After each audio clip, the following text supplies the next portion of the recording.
আমি এসেছি শিশু একাডেমি থেকে। আমাদের মাতৃভাষা দিবস হিসেবে একটা অনুষ্ঠান ছিল।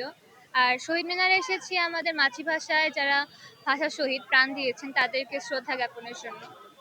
কার সাথে এসেছিলেন? এখানে আমি আমার মায়ের সাথে এসেছি, সাথে আমার কিছু বান্ধবীরাও আছে। গত বছর কি এসেছিলেন এখানে? হ্যাঁ, গত বছর এসেছিলাম। গত বছর আর এই বছরের পার্থক্যটা কি মনে হচ্ছে?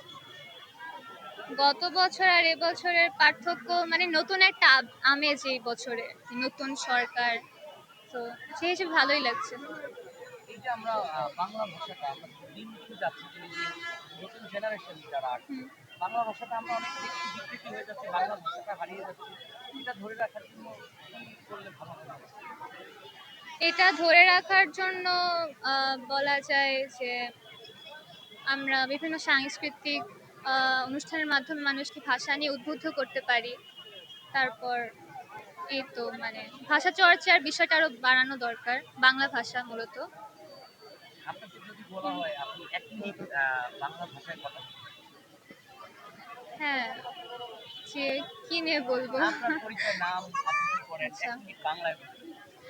আমার নাম রাবেয়া তাপসী। আমি ঢাকার সেগুনবাগিচায় থাকি। আমি এখন আহ, আমি এখন নবম শ্রেণীতে অধ্যয়নরত আছি। আমার স্কুলের নাম উইলসিডা ফ্লাওয়ার স্কুল অ্যান্ড কলেজ। আর আমি আজকে শহীদ মিনারে এসেছি ভাষা শহীদদেরকে শ্রদ্ধা জানানোর জন্য। ধন্যবাদ। ধন্যবাদ।